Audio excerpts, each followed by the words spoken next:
हाँ जी, good morning, good afternoon and good evening to everyone watching this video as per your time zone. तो भाई 9th class आज हम अपना chapter number 4 of chemistry structure of atom का lecture number 1 start करने वाले हैं। इससे पहले हमने chapter number 3 atoms and molecules बहुत अच्छे से 3 लेक्चर्स में खत्म करा था। अगर किसी ने वो नहीं देखा है तो प्लीज पहले वो तीनों लेक्चर्स देख लें, फिर चैप्टर नंबर 4 की तरफ आए।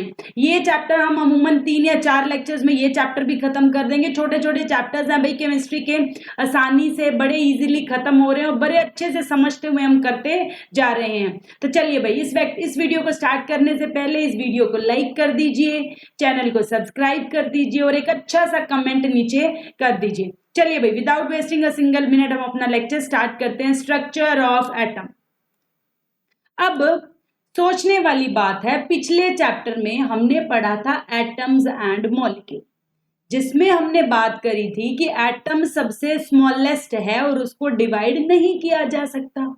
अगर एटम को डिवाइड ही नहीं किया जा सकता तो उसका स्ट्रक्चर क्या पढ़ेंगे। एटम का जब स्ट्रक्चर पढ़ेंगे तो उसके अंदर क्या क्या है ये भी तो पढ़ेंगे। तो स्टार्टिंग में ही समझ में आ गया, इंट्रोडक्शन में ही, कि for a long time it was thought that atoms are indivisible. बहुत समय तक लोग और साइंटिस्ट यही सोचते रहे कि एटम्स को डिवाइड नहीं किया जा सकता and do not have inner structure. लोगों को ऐसा ही लगता था कि एटम स्मॉलेस्ट है और उसको डिवाइड नहीं किया जा सकता, but atoms are divisible. Dalton की एटॉमिक थ्योरी जो हमने पिछले चैप्टर में करी थी, उसके भी हमने ड्रॉबैक्स में यही किया था कि atoms can be divided into electron, proton and neutron. Dalton atomic theory में जितने भी ड्रॉबैक्स थे पिछले चैप्टर में, वो सारे के सारे इस चैप्टर में आपको क्लियर हो जाएंगे। So atoms are divisible and atoms are made up of 3 subatomic particle। यही आपके एनसीईआरटी का पहला क्वेश्चन है कि right the names of 3 subatomic particle. Atom के अंदर जो सबएटॉमिक पार्टिकल है उनके नाम लिखिए। तो इनका नाम है इलेक्ट्रॉन, प्रोटॉन एंड न्यूट्रॉन। ये तीनों नाम आपको याद रखने हैं। इनके ऊपर कौन कौन सा चार्ज होता है ma'am? Electron has negative charge, proton has positive charge and neutron has no charge and it's neutral। ठीक है, तो ये आपको याद रखना है, electron, proton and neutron. Electron, proton, neutron. Electron negative, proton positive, P for positive, electron negative, N for no charge and it's neutral. अगला चलते हैं, प्रोटॉन एंड न्यूट्रॉन जो होते हैं आर प्रेजेंट इन न्यूक्लियस। अब न्यूक्लियस क्या होता है मैम, ये भी समझ में आ जाएगा। जो लिखवाया जा रहा है लिखते जाओ, जब आपका पूरा चैप्टर खत्म हो जाएगा आपको कोई भी डाउट नहीं रहेगा, क्योंकि मेरे बच्चों को डाउट नहीं आते हैं। ठीक है, तो प्रोटॉन और न्यूट्रॉन जो होते हैं वो न्यूक्लियस के अंदर होते हैं। एटम का स्ट्रक्चर क्या क्या होता है इसी चैप्टर में पढ़ेंगे। और जो इलेक्ट्रॉन्स हैं वो बाहर बाहर रिवॉल्व करते हैं आउटसाइड द न्यूक्लियस। तो आपको 1 वर्ड पूछा जा सकता है, कौन सेंटर एटम के बाहर बाहर रिवॉल्व करता है, तो आप लिखोगे इलेक्ट्रॉन्स। कौन न्यूक्लियस के अंदर है, तो प्रोटॉन एंड न्यूट्रॉन। ये एमसीक्यू के सवाल बनते हैं। 3 सबएटॉमिक पार्टिकल के नाम याद रखने हैं, उनके ऊपर चार्ज याद रखने हैं और उनका प्लेस याद रखना है कि वो कहाँ पे है, कौन न्यूक्लियस के अंदर है और कौन न्यूक्लियस के बाहर चक्कर लगा रहा है। आगे चलते हैं अभी, charged particle in a matter. अब for understanding the nature of charge particle, हमें कैसे पता चला कि जो भी एटम के अंदर सब एटॉमिक पार्टिकल है, चाहे वो इलेक्ट्रॉन है, प्रोटॉन है, उनके ऊपर कोई चार्ज है, इस बात का हमें छोटे छोटे एक्सपेरिमेंट से पता चला।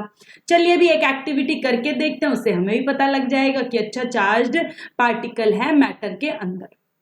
अब तुम्हें क्या करना है, एक प्लास्टिक का स्केल लेना है, जो भी तुम्हारा स्केल होता है क्लास वाला, उसको तुम्हारे बालों में ऑयलिंग नहीं करी होनी चाहिए भाई।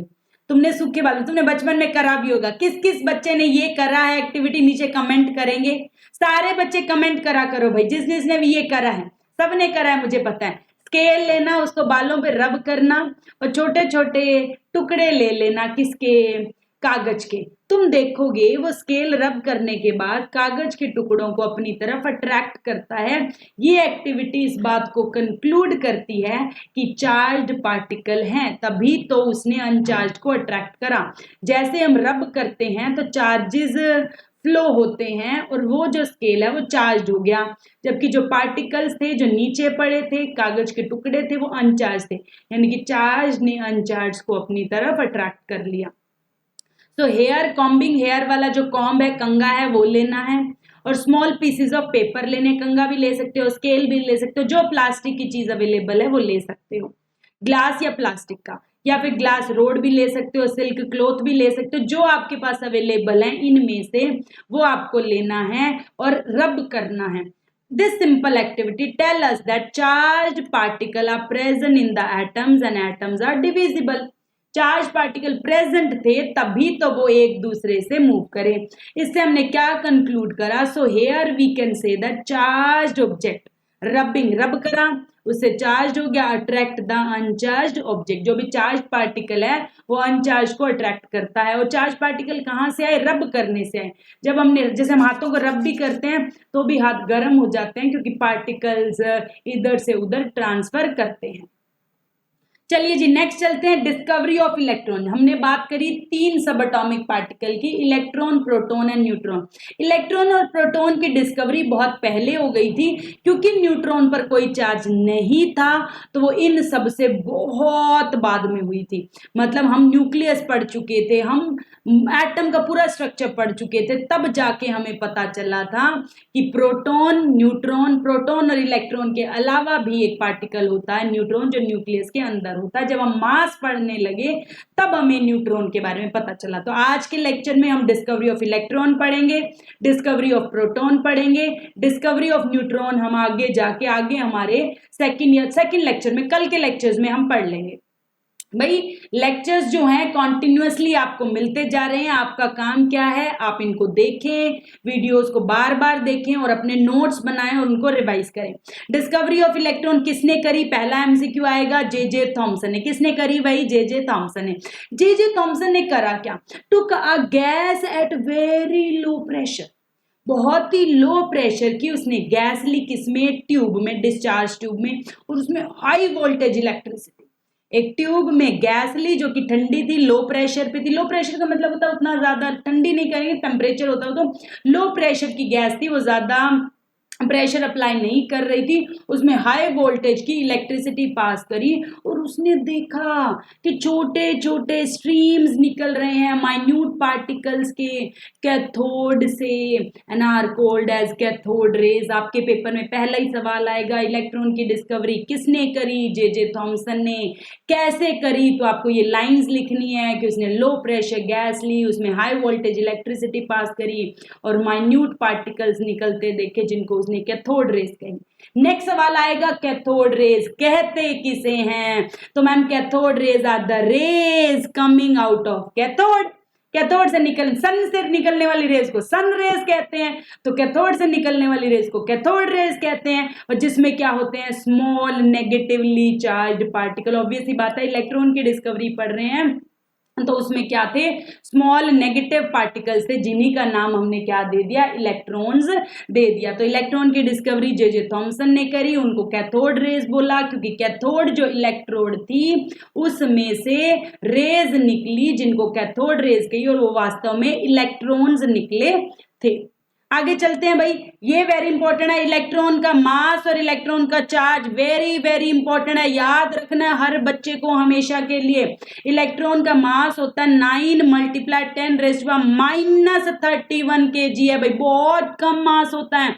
-31, माइनस एक्सपोनेंशियल आता होगा, माइनस का मतलब होता है 1/0, ऐसे 0.000000031 0, यानी कि 0.000000000000000 ऐसे 31 पॉइंट से पहले 31 0 फिर 9, बहुत छोटा मास है, 0.9 ही कम होता था, तो 0.00000000000 ऐसे 31 0 लगा के फिर 9, यानी कि इलेक्ट्रॉन का मास बहुत ही कम है, ना के बराबर है।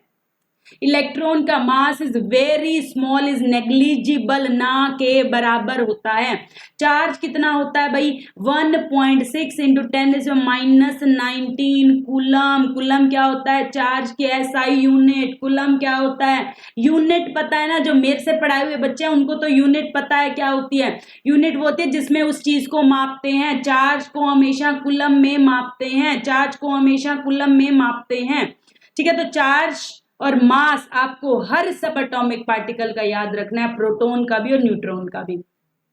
मास ऑफ इलेक्ट्रॉन ना के बराबर होता है। Formation of cathode rays, cathode rays बनने ने ये साबित कर दिया कि एटम्स के अंदर नेगेटिव है। अब तुम सोचने वाली बात है, एटम के ऊपर कोई चार्ज तो नजर आता नहीं। पिछले चैप्टर में पढ़ के आए हैं, हाइड्रोजन का सिंबल H, क्लोरीन का सिंबल Cl। आयन में होता है charge, ion are the charge particle. जिसने चैप्टर नंबर 3 नहीं समझा वो जाके समझ ले।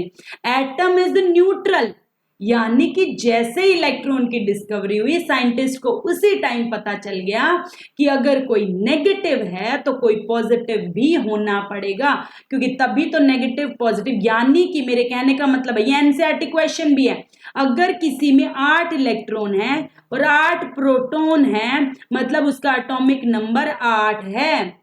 क्योंकि 8 का मतलब है 8 इलेक्ट्रॉन 8 ही प्रोटॉन, दोनों ने कैंसिल कर दिया एक दूसरे को, और एटम एज होल न्यूट्रल होता है।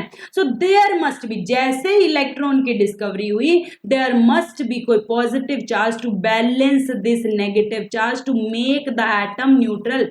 हमने पिछले चैप्टर में पढ़ा है एटम का खुद का कोई चार्ज नहीं होता है, क्योंकि जितने प्रोटॉन होते हैं उतने न्यूट्रॉन, जितने प्रोटॉन होते हैं उतने इलेक्ट्रॉन होते हैं। अब हमें क्या पढ़ना है, प्रोटॉन की डिस्कवरी पढ़ना है। ये हमें यहीं से समझ में आ गया था, इलेक्ट्रॉन की डिस्कवरी के साथ साथ ही प्रोटॉन की डिस्कवरी समझ में आ गई थी। तो प्रोटॉन की डिस्कवरी किसने करी, ई गोल्डस्टेन ने करी। प्रोटॉन का सिंबल P होता है, उसका चार्ज प्लस होता है।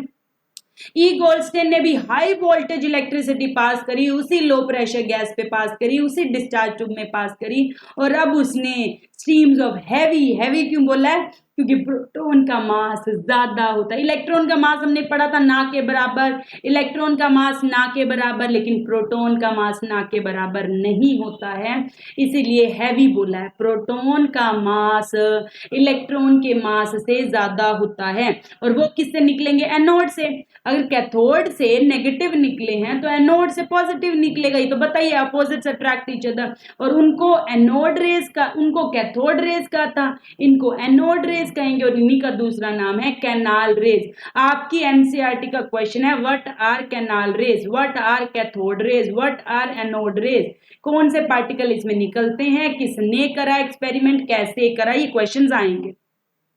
Charge on proton is equal and opposite to charge on electron. Electron पर चार्ज कितना था 1.6 इंटू 10⁻⁻19 कूलम। कूलम क्या होती है मैडम, उसकी एसआई यूनिट होती है। तो मास ऑफ प्रोटॉन कितना है 1.6 इंटू 10⁻27, उसमें कितना था -31 kg। अब देखो ना 28, 29, 30, 31, 4 जीरो का फर्क पड़ गया, 4 जीरो का फर्क पड़ गया, मतलब ये बड़ा है। माइनस में कोई चीज जितनी बड़ी हो उतनी छोटी होती है। इलेक्ट्रॉन का मास बहुत कम होता है, जबकि प्रोटॉन का मास इलेक्ट्रॉन के मास के कंपैरिजन में ज्यादा होता है। चार्ज तो दोनों का बराबर है 1.6 इंटू 10⁻⁻19 कूलम, चार्ज बराबर है, लेकिन मास प्रोटॉन का ज्यादा, इसलिए उनको हैवी पार्टिकल कहते हैं। प्रोटॉन का मास ज्यादा होता है। अब हमने इलेक्ट्रॉन पढ़ लिया, प्रोटॉन पढ़ लिया, मैम न्यूट्रॉन कब पढ़ाओगे, न्यूट्रॉन नेक्स्ट लेक्चर में पढ़ाएंगे। ऐसा क्यों मैम, साथ साथ ही पढ़ा देते, क्योंकि न्यूट्रॉन की डिस्कवरी बहुत बाद में हुई थी, न्यूट्रॉन से पहले और बातें डिस्कवर हो गई थी, तो जो बात पहले आई है उसको पहले ही बताएंगे ना। न्यूट्रॉन की डिस्कवरी बहुत बाद में हुई, और इसका भी एक कारण है क्यों बाद में हुई, ये भी नेक्स्ट लेक्चर में बताऊंगी। अब पढ़ते हैं स्ट्रक्चर, मतलब एटम कैसे अरेंज है। We have learn that Dalton's atomic theory, chapter 3 में डाल्टन्स एटॉमिक थ्योरी पढ़ ली है। उसने तो हमें कहा था एटम डिवाइड नहीं हो सकता, बट हमने अभी अभी पढ़ लिया, इलेक्ट्रॉन एंड प्रोटॉन आ गए थे।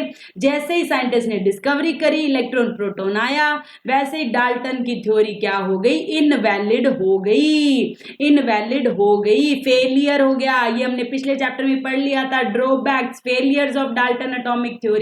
डाल्टन एटॉमिक थ्योरी गलत साबित हो गई थी जैसे इलेक्ट्रॉन प्रोटॉन की डिस्कवरी हुई। अब ये इलेक्ट्रॉन प्रोटॉन डिस्कवर तो हो गए भाई, एटम्स में कैसे लगाएंगे इनको, कैसे जचाएंगे इनको, कैसे जचे हुए हैं ये, कैसे जचाएं कि एटम हमें न्यूट्रल दिखे। तो इसके लिए साइंटिस्ट ने अपना अपना मॉडल दिया कि ऐसे कर लो, ऐसे कर लो, ऐसे कर लो। तो इसमें हम आज पढ़ेंगे पहला मॉडल थॉमसन एटॉमिक मॉडल, कल पढ़ेंगे रदरफोर्ड, और फिर उसके बाद पढ़ेंगे बोहर, जो कि आज के जमाने में हम यूज करते हैं।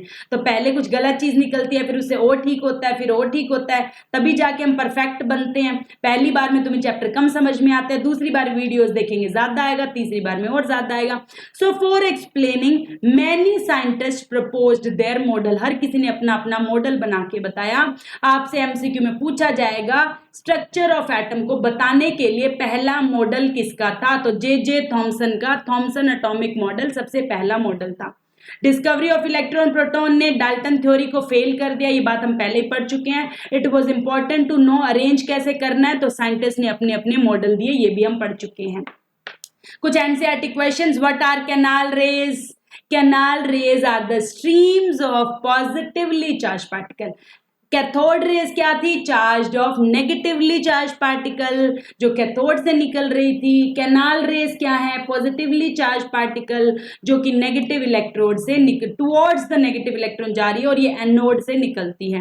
हाई वोल्टेज इलेक्ट्रिसिटी पास करते हैं लो प्रेशर पे, तब हमें कैनाल रेज मिलती हैं। So canal rays streams of heavy positively charge particle हैं जो नेगेटिव की तरफ जाती हैं जब हम हाई वोल्टेज इलेक्ट्रिसिटी को लो प्रेशर गैस से पास करते हैं। ये हम पहले ही कर चुके हैं अपने नोट्स में।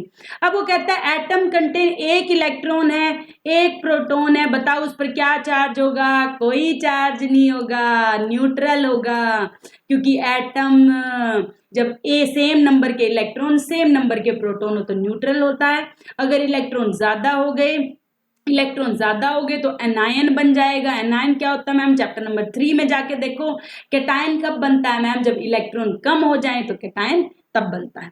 न्यूट्रल एटम ओरिजिनली न्यूट्रल होता है, उसमें इलेक्ट्रॉन कम ज्यादा हो तो वो एनायन बनता है, एनायन या कैटायन आयन बनता है। अब चलते हैं हमारा पहला मॉडल, एमसीक्यू का पहला क्वेश्चन हम कर चुके हैं। सबसे पहला model structure of atom, structure मतलब कैसे अरेंज है इलेक्ट्रॉन और प्रोटॉन। पहला मॉडल किसने दिया? थॉमसन मॉडल ने।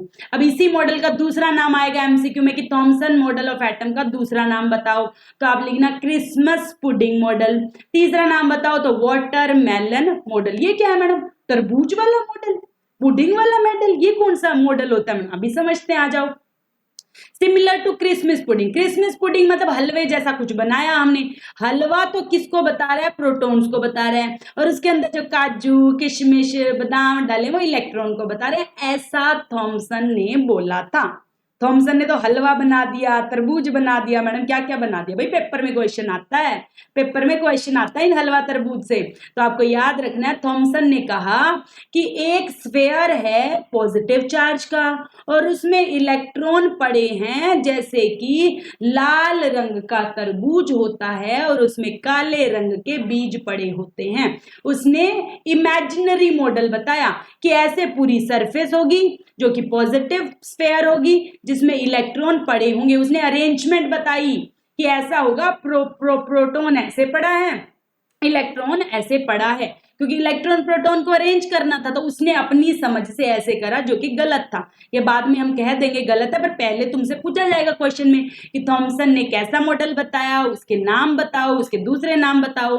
तो क्रिसमस पुडिंग क्या है? जिस तरीके से स्फेयर होता है और उसमें ड्राई फ्रूट्स पड़े होते हैं, वैसे वाटरमेलन होता है जिसमें पॉजिटिव चार्ज किसको? पूरे रेड पार्ट, लाल लाल वाले पार्ट को बताता है, और जिसमें इलेक्ट्रॉन्स जो हैं वो काले काले बीज के फॉर्म में पड़े हैं। तो पूरा स्फेयर पॉजिटिव है और सीड्स क्या हैं? वो इलेक्ट्रॉन की तरह हैं। तो ये आपको बताना है। उसने क्या बताया, पॉजिटिवली चार्ज स्फेयर होती है, इलेक्ट्रॉन्स उसके ऊपर धसे होते हैं, एम्बेडेड का मतलब होता है धसे फंसे होते हैं, इलेक्ट्रॉन्स उसके अंदर फंसे होते हैं।